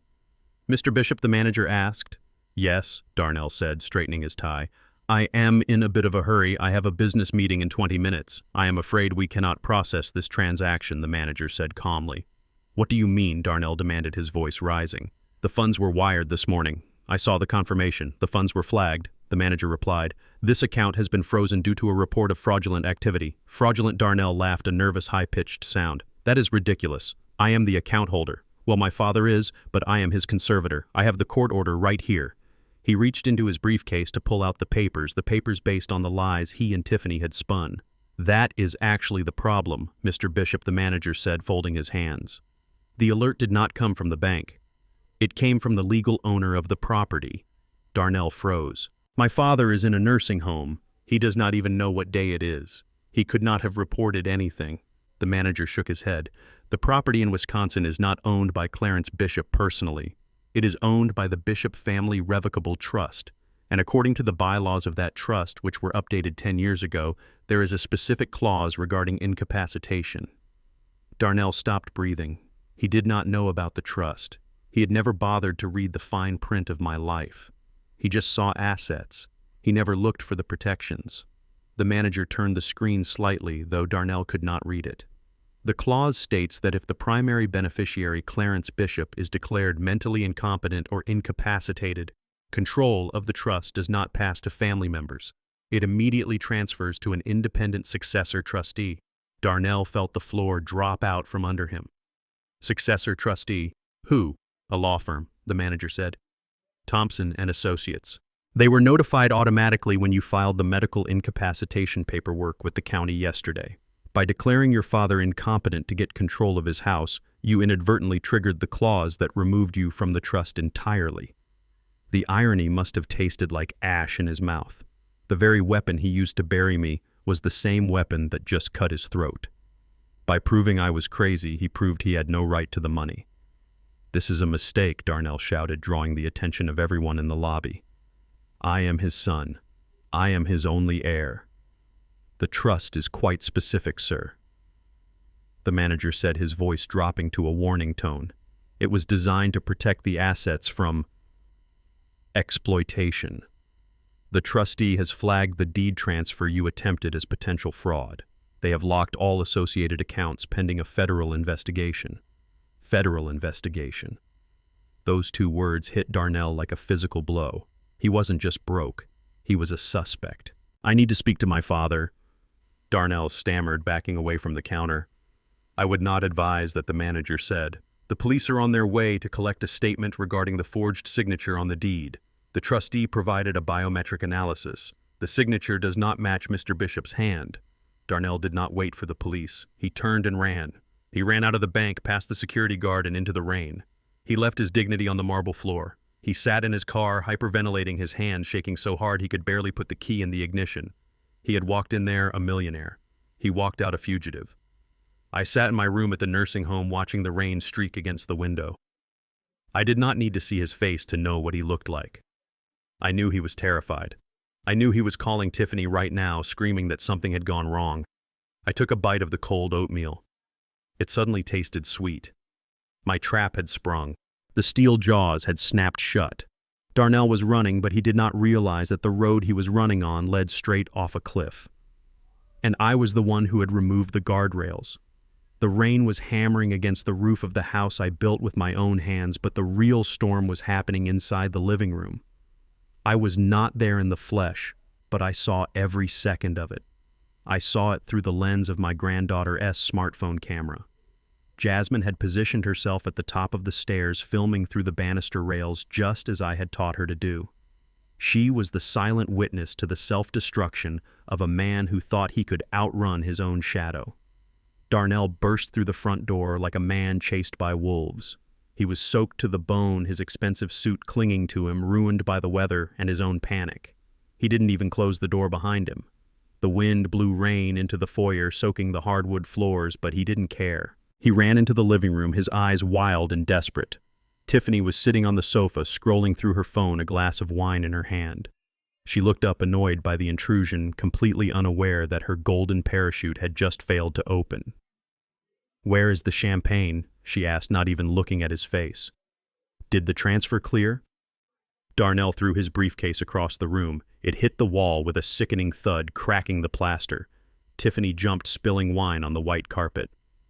"There is no transfer," Darnell screamed, his voice cracking. "There is no money. It is gone. Tiffany, it is all gone." Tiffany stood up slowly, her face hardening. "What are you talking about? What do you mean, gone?" "The account is frozen," Darnell shouted, pacing back and forth, pulling at his wet hair. "The bank locked everything. They know Tiffany, they know about the signature, they know about the deed. The trust flagged it immediately." Tiffany's eyes narrowed. "What trust?" "The old man doesn't have a trust. He is just a retired fireman with a pension." "He does have a trust," Darnell yelled, pointing a shaking finger at the ceiling. "And because we declared him incompetent, because we dragged him to that nursing home, the trust kicked me out. I am not the beneficiary anymore. A law firm is, and they are calling the police, Tiffany. They are calling the feds." The room went silent. The only sound was Darnell's ragged breathing and the rain hitting the windows. Tiffany looked at him, and for the first time I saw the mask slip completely. The sweet, supportive wife vanished. In her place stood a cold, calculating predator who realized her prey had no meat left on the bone. "You idiot," she whispered. "You absolute incompetent idiot." Darnell stopped pacing. He looked at her, stunned. "What did you call me? I called you an idiot," she spat, her voice rising. "You had one job, Darnell. One job. Get the signature and get the money. And you failed. You did not check the paperwork. You did not do your due diligence. You just blindly assumed you could walk in there and take it." "I did this for you," Darnell screamed, his face turning red. "I did everything you wanted. I put my father in a home for you. I forged his signature because you said we needed the cash for the Cabo house. I broke the law for you. Don't you dare put this on me," Tiffany countered, stepping closer to him, her eyes flashing with venom. "I did not hold the pen, Darnell. You did. You are the one who committed a felony. I am just a supportive wife who wanted the best for her family. If you go down alone." Darnell looked like he had been slapped. He stared at the woman he had betrayed his blood for, and finally he began to see what I had seen from the very beginning. "I hit him," Darnell whispered, his voice trembling. "I hit my own father, in this kitchen. I slapped a 73-year-old man in the face because you told me he was holding us back. I treated him like a dog. I threw him in a warehouse to rot. And now you are telling me I am on my own." Tiffany laughed. It was a cruel, hollow sound. "Oh, grow up, Darnell. Nobody forced you to do anything. You did it because you are weak. You are a weak man who has lived off his daddy's money his whole life, and when the tap ran dry, you panicked. You are not a businessman. You are a loser. And I am not going to prison for a loser." She turned and started walking toward the stairs, planning to pack her bags, planning to run. But Darnell grabbed her arm. Not aggressively, but desperately. "We are in this together, Tiff. We signed the papers together. The witness logs." "I didn't sign anything," she shrieked, ripping her arm away. "I made sure of that. Your name is on the deed, Darnell. Your name is on the medical power of attorney. I am just the bystander." Darnell stood there, water dripping from his nose, looking at the empty space where his wife used to be. The realization hit him like a physical blow. He had burned down his fortress to keep her warm, and she was leaving him in the ashes. "You are a monster," Darnell whispered. "And you," Tiffany said, looking down at him from the first step of the staircase, "are broke. And I don't do broke." Up at the top of the stairs, Jasmine's hand was shaking, but she did not drop the phone. She captured every word. She captured the confession. She captured the admission of the forgery. She captured the admission of the assault.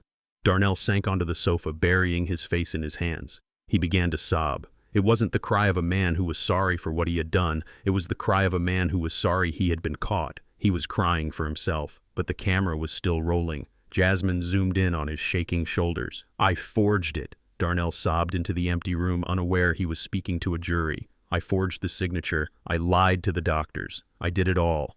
Those 4 sentences were the final nails in his coffin. Tiffany stomped past Jasmine on the landing, too focused on her own escape to notice her daughter standing in the shadows. She went into the bedroom and started throwing suitcases onto the bed. I watched the video clip on the burner phone in my room at the nursing home.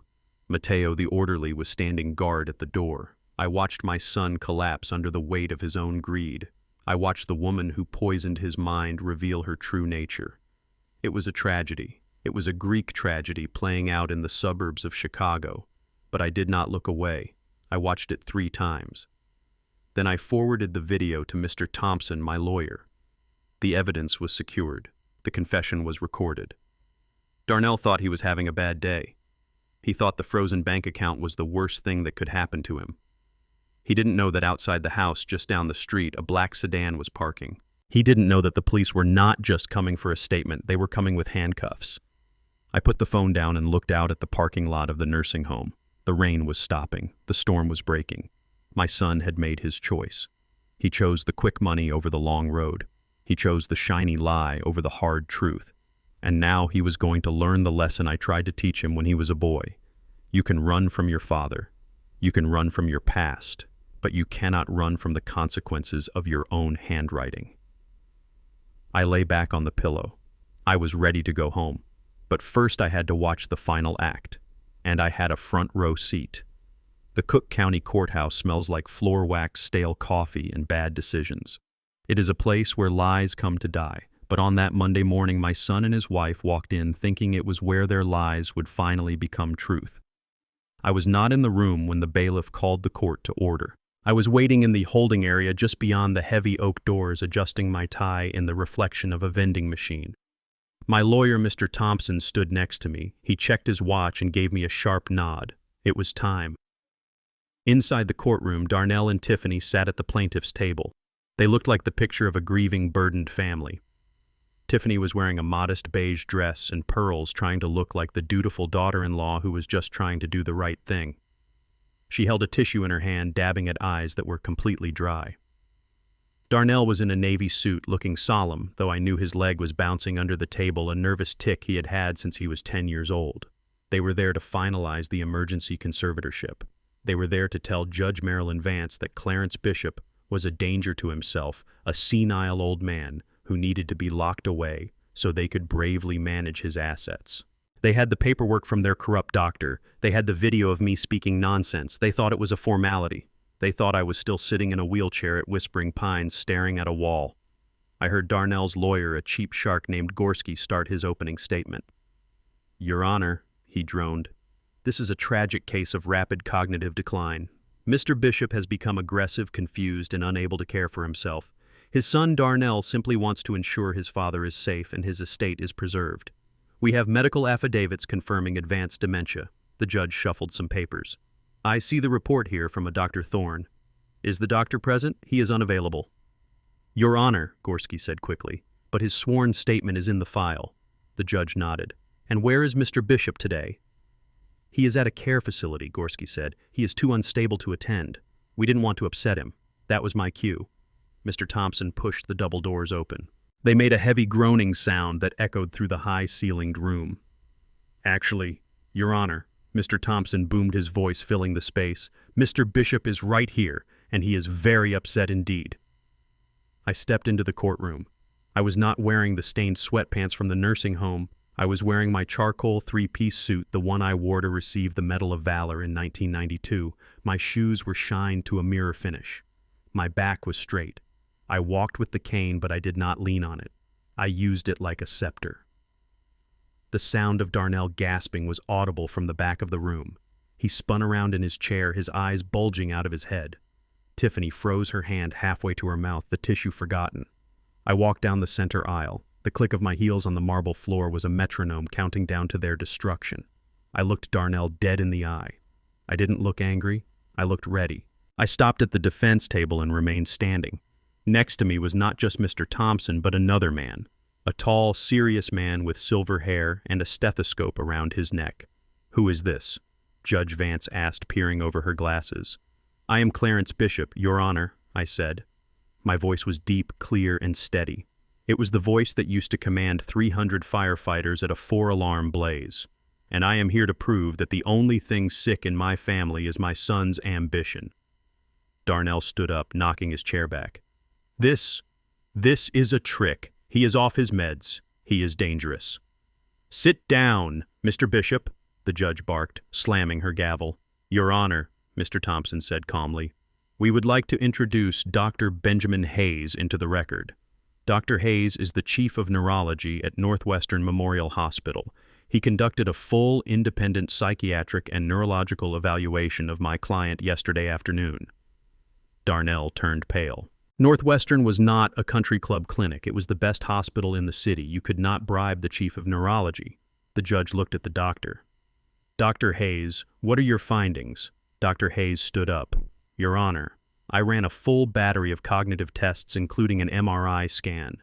Mr. Bishop shows 0 signs of dementia or Alzheimer's. His cognitive functions are that of a man 20 years younger. He is sharp, lucid, and entirely capable of making his own decisions. The previous diagnosis provided by the plaintiff is not just incorrect, it is medically impossible based on the brain scans I have right here." Tiffany let out a small, strangled noise. She was watching her getaway car drive off a cliff. But the video," Darnell stammered, pointing a shaking finger at me. "We have video of him rambling. He didn't know where he was. He was hallucinating." I turned to the judge. "May I speak, Your Honor?" She nodded. "Go ahead, Mr. Bishop." I turned slowly to face Darnell. "I did not hallucinate, son. I was acting. Just like you were acting like a loving son while you were stealing the deed to my land." "Objection," Gorski shouted. "Speculation. Overruled," the judge said, leaning forward. "Continue." I reached into my pocket and pulled out a small plastic bag. Inside were the blue pills Tiffany had forced me to take. They tried to drug me. "Your Honor," I said, holding the bag up for the bailiff to see. "They hired a doctor to prescribe high doses of heavy sedatives to induce the very symptoms they claimed I had, but I didn't swallow them. I hid them in the potted fern in my living room. If you send a forensic team to my house, you will find enough chemical residue in that soil to kill a horse." I looked at Tiffany. She was shaking her head frantically, mouthing, "No, no, no." I played the fool. I continued, my voice rising slightly with controlled emotion, because I needed to see how far they would go. I needed to see if there was any part of my son left that would hesitate before he threw me in a warehouse to rot. I gave him every chance to stop. I gave him every chance to be a man. Instead, he forged my signature on a property deed 3 days ago. I nodded to Mr. Thompson. He handed a file to the judge. "This is the biometric analysis of the signature on the quitclaim deed filed last Tuesday," Thompson said. "And this is Mr. Bishop's actual signature verified by the bank.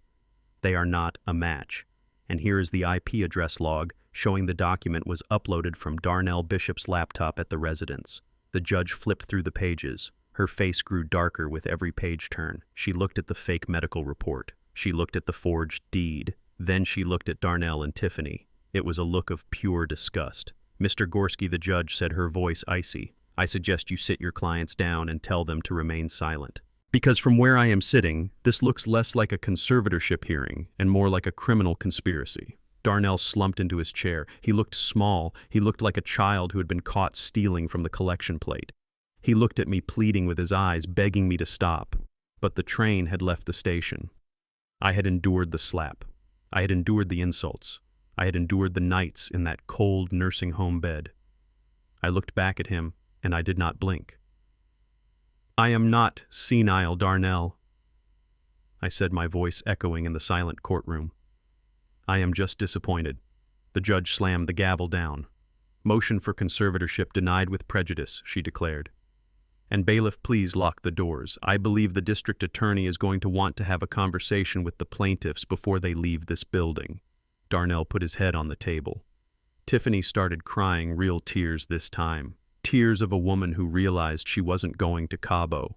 She was going to jail. I buttoned my suit jacket. I thanked Dr. Hayes. I thanked Mr. Thompson. I stood tall. The air in the courtroom suddenly smelled cleaner. The scent of floor wax was gone, replaced by the crisp, cool scent of justice.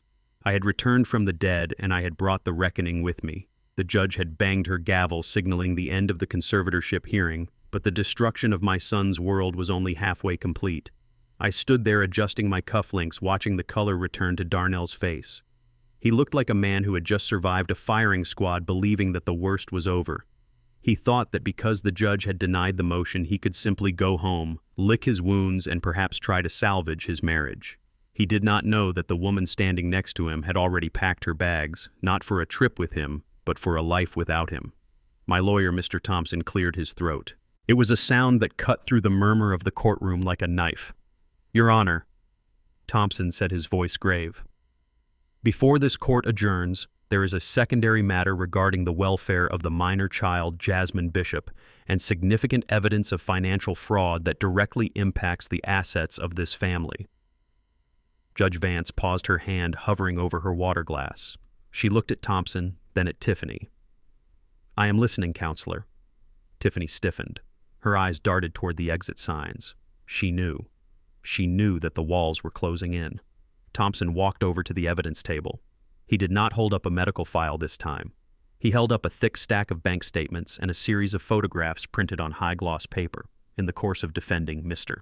Bishop against these false claims of dementia, Thompson began, we employed a forensic accountant and a private investigator to understand the urgency behind the plaintiff's request for control over my client's assets. Mr. Darnell Bishop claimed he needed the money to cover bad investments in the cryptocurrency market. However, our investigation reveals that the money did not vanish into the blockchain. Thompson walked over to Darnell and dropped a document in front of him. It was wired. Thompson continued into a shell company called Blue Water Holdings, registered in the Cayman Islands. The sole signatory on that account is not Darnell Bishop. It is Tiffany Bishop. Darnell looked down at the paper. His hands were shaking as he picked it up.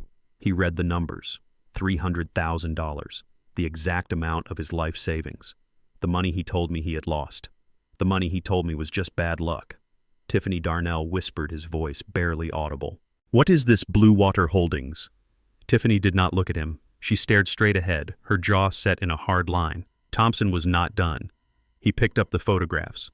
And as for the motivation, Thompson said, handing the photos to the judge.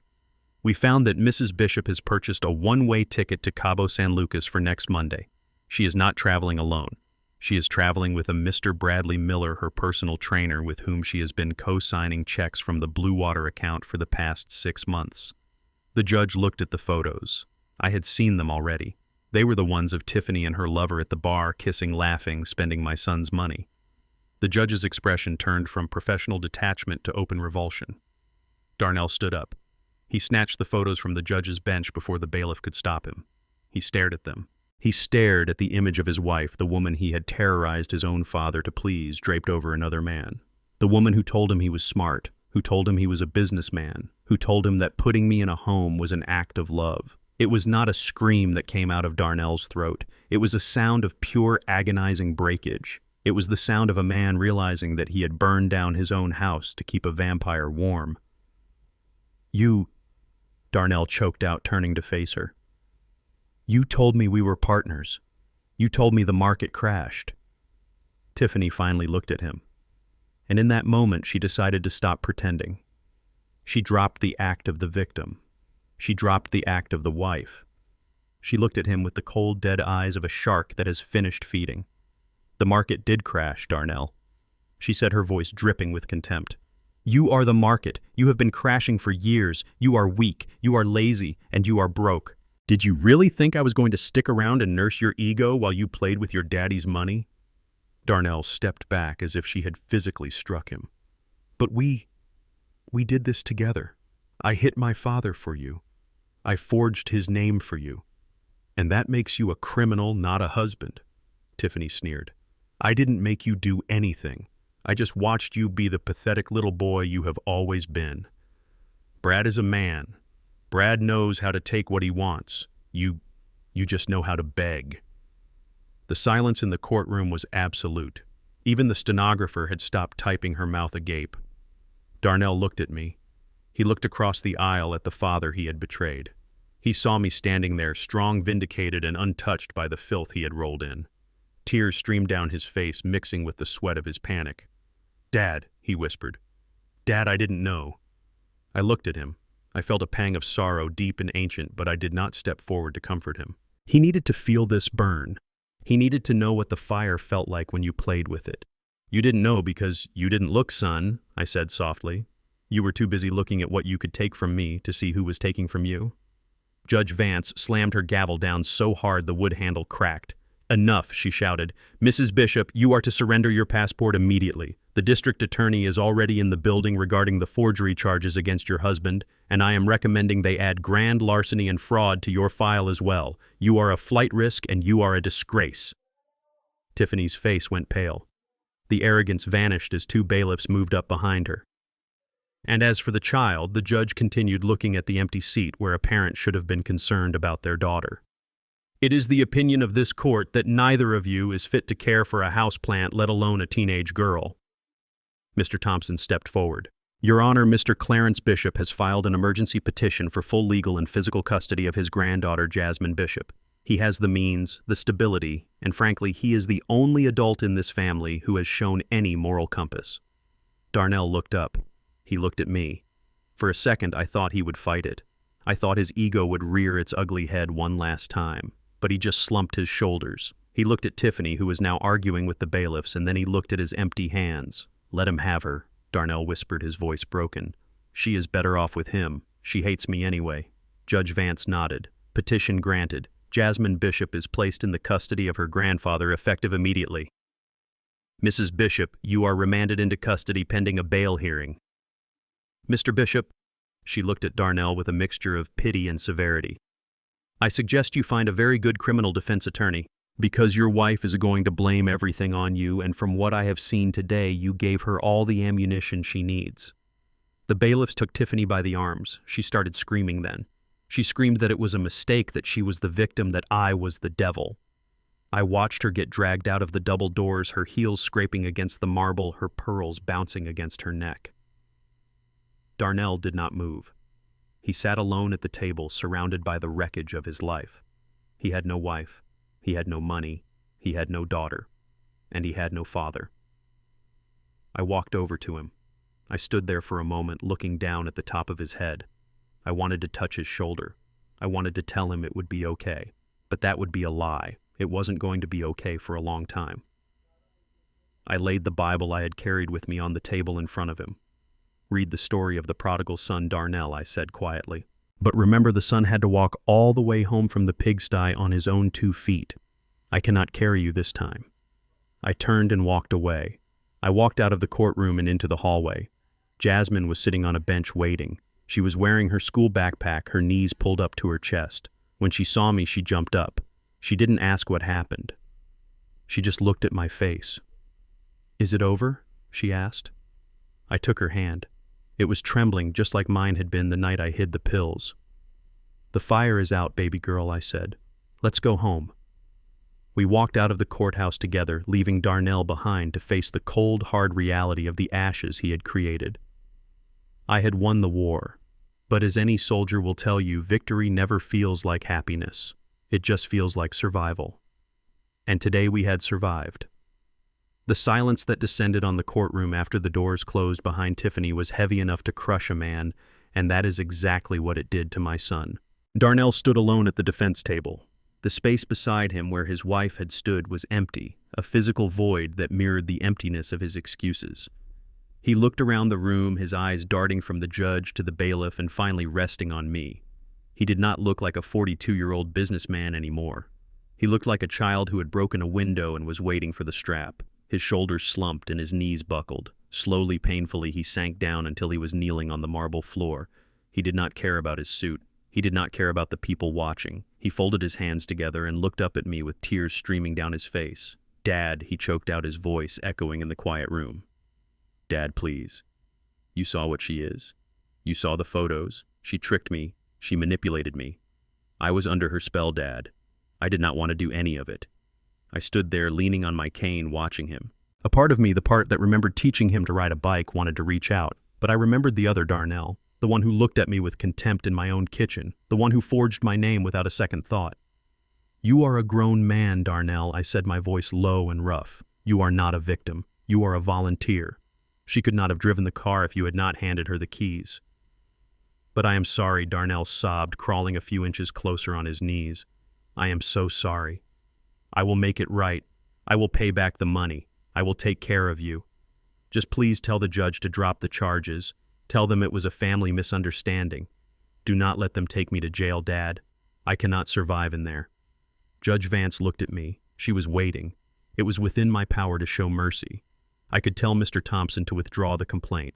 I could let Darnell walk away with probation and a ruined reputation. It would be the easy thing to do. It would be the fatherly thing to do. But I was not just a father anymore. I was a man who had been assaulted. I was a victim of elder abuse. And if I let him go now, he would never learn. He would spend the rest of his life blaming Tiffany, blaming the market, blaming bad luck. He would never look in the mirror and see the monster he had allowed himself to become.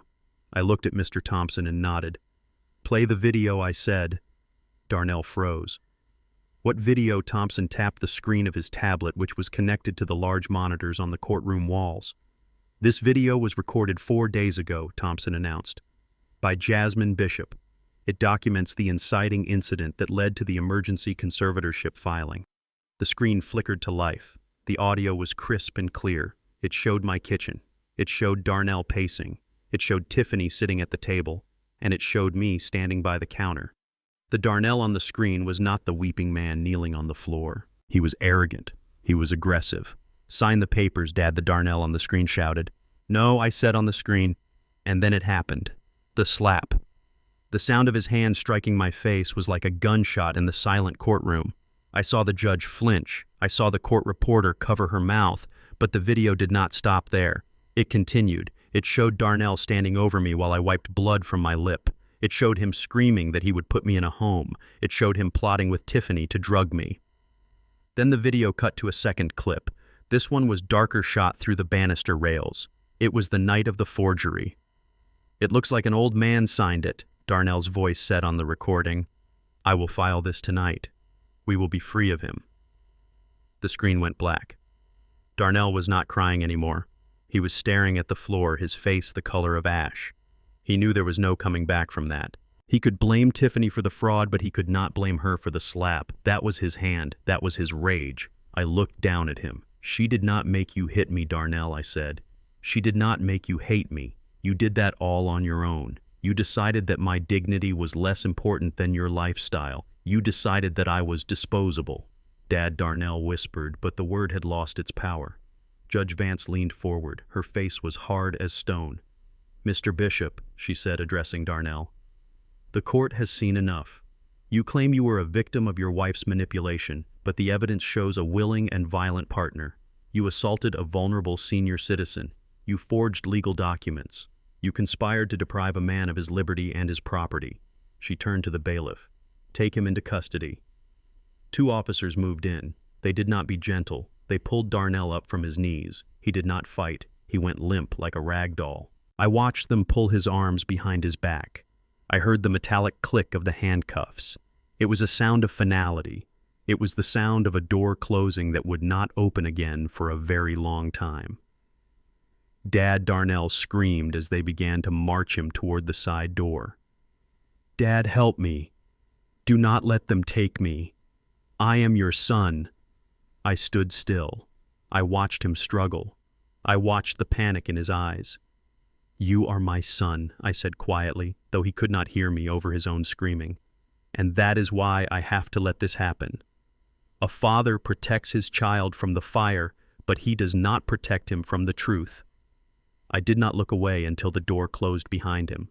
The silence returned to the courtroom, but this time it was not heavy. It was empty. The cancer had been cut out. The wound would bleed for a long time, but at least now the healing could begin. Judge Vance looked at me with soft eyes. "I am sorry you had to do that, Mr. Bishop," she said. I nodded slowly, gripping the handle of my cane.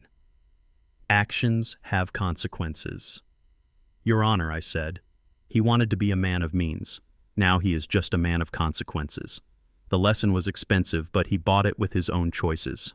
I turned around. Mr. Thompson gathered his files. We walked down the aisle toward the exit. I did not look back at the empty defense table. I did not look back at the place where my family had died. I looked forward toward the doors where the sun was shining and where my granddaughter was waiting. The destruction was total. My house was empty. My bank account was bruised. My heart was broken. But my integrity was intact. And as I pushed open the heavy doors and stepped out into the city air, I took the first deep breath I had taken in months. It tasted like freedom. The silence of the house was different now. Before it was a silence filled with tension, a silence that hid secrets and unspoken threats. Now it was just empty. I walked through the front door with Jasmine by my side. The police tape had been removed, but I could still see the faint outline of where the chaos had unfolded. I stood in the foyer, leaning on my cane, looking at the staircase where my son had confessed his crimes to a cell phone camera. I looked at the kitchen where he had raised his hand against me. Jasmine squeezed my hand. Her grip was strong, reassuring. She was not a child anymore.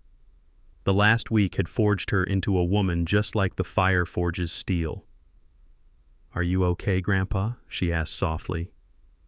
I took a deep breath, inhaling the scent of the old wood and the lemon polish Viola used to love. "I am okay," I said, "but this is not my home anymore." It is a strange thing to realize that 4 walls and a roof do not make a sanctuary. Memories do.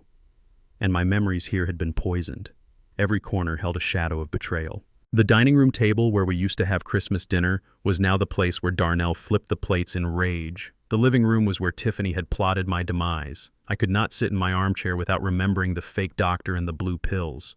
We spent the next week packing. We did not pack everything. I left the furniture. I left the expensive rugs Tiffany had bought. I left the curtains. I only took what mattered.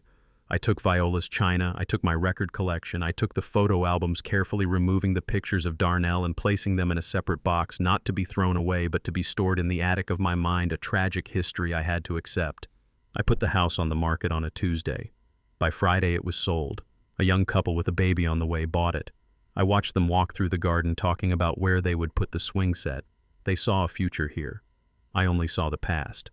I signed the papers without a trembling hand. I handed over the keys, the same keys Darnell had demanded, and I felt a weight lift off my shoulders that I had been carrying for 40 years. We did not move into a condo in the city. I was done with noise. I was done with the hustle. I used the money from the house sale and the proceeds from the Wisconsin land, the very land Darnell had tried to steal, to buy a place I had dreamed of since I was a rookie firefighter. It was a small villa on the edge of Lake Geneva. It was not a mansion. It did not have marble floors or crystal chandeliers. It had wide windows that looked out over the water. It had a porch that wrapped around the entire house. It had a dock where I could sit in the morning with my coffee and watch the mist rise off the lake. But the restoration was not just about bricks and mortar. It was about the soul. A week after we moved in, I drove back to the city to meet with Mr. Thompson. I sat in his office, the same office where we had strategized our defense. "Mr. Thompson," I said, placing a cashier's check on his mahogany desk, "this is the money from the Wisconsin land sale. Darnell wanted this money to buy a vacation home in Cabo. He wanted it to fund a life of vanity." Thompson looked at the check. It was a substantial sum. "What do you want to do with it, Clay? Invest it?" "No," I said, looking out the window at the skyline I had spent my life protecting. "I want to build something that lasts longer than a house." I established the Viola Bishop Scholarship Fund. It was designed for children from the South Side, kids who grew up in the same neighborhood I did, kids who had the grades but not the money, kids who wanted to be engineers, doctors, or architects. I made the criteria specific. It was not just about academic excellence. It was about character. The applicants had to write an essay about a time they stood up for something right even when it cost them. When I signed the founding documents, I felt Viola's hand on my shoulder. She always wanted to be a teacher, but she had to work in a factory to help me pay the mortgage. Now her name would carry hundreds of children into a future she never got to have. It was the ultimate justice. The money that greed tried to steal was now fueling hope. Jasmine thrived in the lake house. The quiet did not scare her. It healed her. She set up her study area in the sunroom overlooking the water. She was applying to pre-law programs. She told me she wanted to be a prosecutor. She wanted to protect people who could not protect themselves. One evening I sat on the porch listening to the crickets and the gentle lapping of the water against the dock. The sun was setting, painting the sky in shades of purple and gold.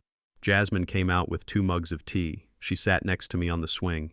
We sat in silence for a long time, watching the day turn into night. "You know, Grandpa," she said, looking at the horizon, "I used to be angry. I used to hate them for what they did." I took a sip of tea. The warmth spread through my chest. "And now?" I asked. "Now," she said, resting her head on my shoulder, "I just feel sorry for them. They had everything. They had us.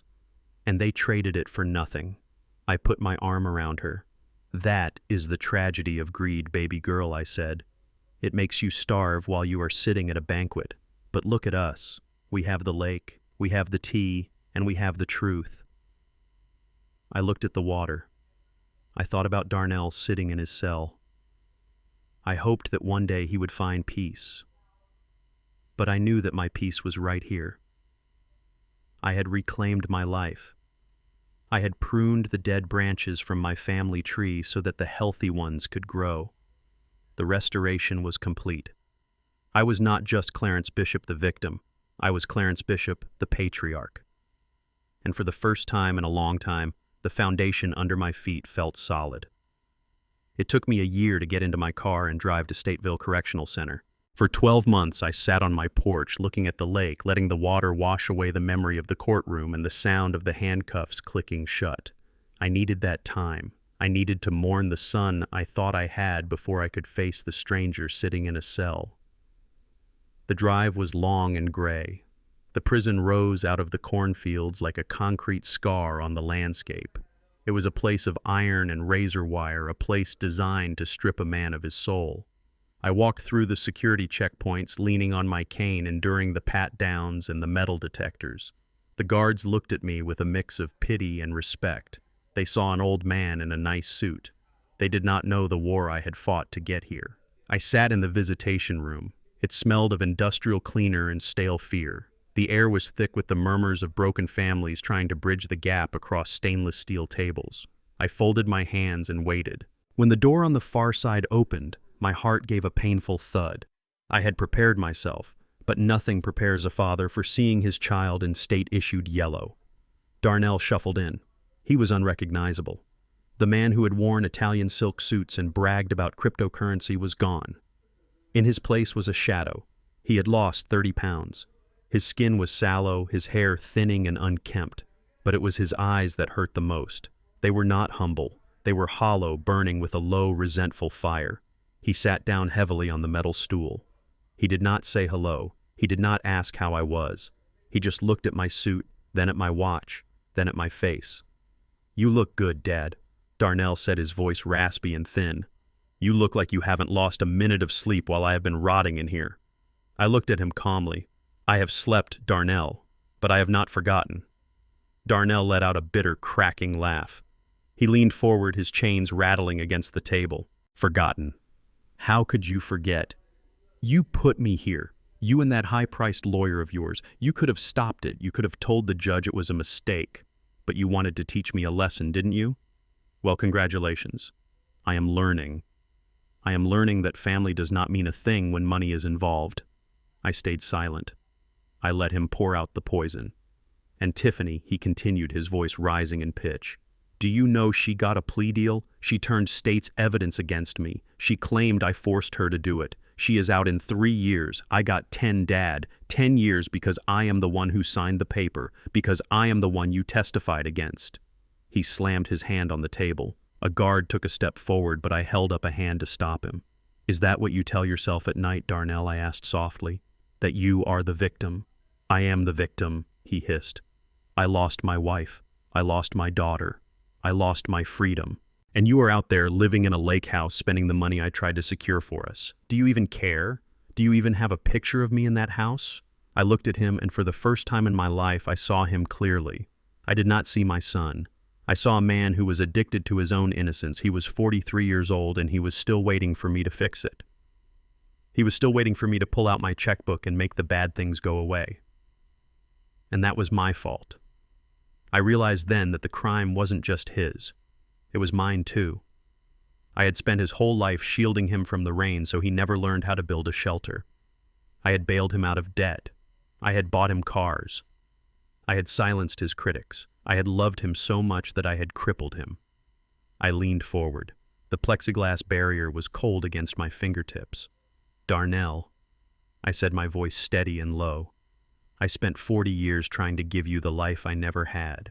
I worked double shifts in the smoke and the fire so you could have soft hands. I sent you to schools where they taught you calculus and history. I taught you how to tie a tie. I taught you how to speak to bankers. I taught you how to walk into a room like you owned it. Darnell stared at me, his mouth slightly open, caught off guard by the shift in my tone. But I failed you, I continued. Because in all those lessons, I forgot the most important one. I forgot to teach you how to be a man. Darnell scoffed, rolling his eyes. Oh, here comes the sermon. It is not a sermon, son. It is a fact. A man takes responsibility for his actions. A man protects his family. He does not sell them. A man accepts the consequences of his mistakes. I did not teach you that. I robbed you of that struggle. And because I didn't let you struggle, you never grew strong. I paused, looking around the bleak room. So now I said, society has to do my job for me. The world is teaching you what I could not. It is teaching you that actions have weight. It is teaching you that no amount of money can buy back your character. Darnell's face crumbled. The anger momentarily gave way to fear. Dad, get me out, he whispered, reverting to the little boy lost in a department store. Please, I cannot do 10 years. I will die in here. Call Mr. Thompson. Get an appeal. I will do anything. I shook my head slowly. You are exactly where you need to be, Darnell. You are in the only place that can save you now, because in here you cannot hide behind me. You cannot hide behind a checkbook. You have to face yourself. I reached into the pocket of my jacket. I pulled out a small worn book. It was not a checkbook. It was not a legal file. It was a pocket-sized New Testament, the leather cover cracked and faded. It was the one I carried in my turnout coat for 30 years. It smelled of smoke and survival. I slid it through the slot in the partition. Darnell looked at it with disdain. A Bible. That is your help. It is the only map I have left to give you, I said. Read it. Don't read it for forgiveness.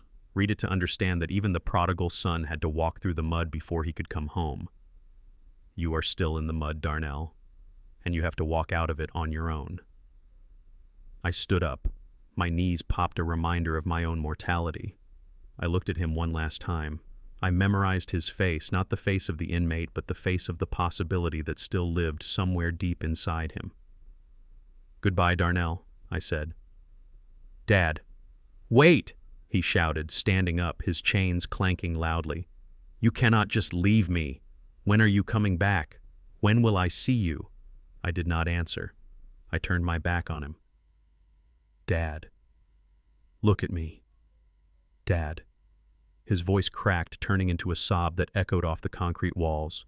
It was a terrible sound, a sound that would haunt my dreams for years. But I did not turn around. I gripped my cane. I focused on the exit sign, a glowing red beacon at the end of the hall. To turn back now would be to undo everything. To turn back would be to say that his tears were more important than his soul. I walked toward the door, step by step. The heavy steel door buzzed and clicked unlock. I pushed it open. I walked out of the visitation room, leaving my son behind in the box he had built for himself. I walked through the corridors past the guards and out into the blinding white sunlight of the prison yard. I took a deep breath. The air tasted of dust and gasoline, but it also tasted of the future. I had done my duty. I had closed the book. Now it was up to Darnell to decide if he would write a new chapter or if he would just be a footnote in the story of our family. I walked to my car, got in, and started the engine. I did not look in the rearview mirror.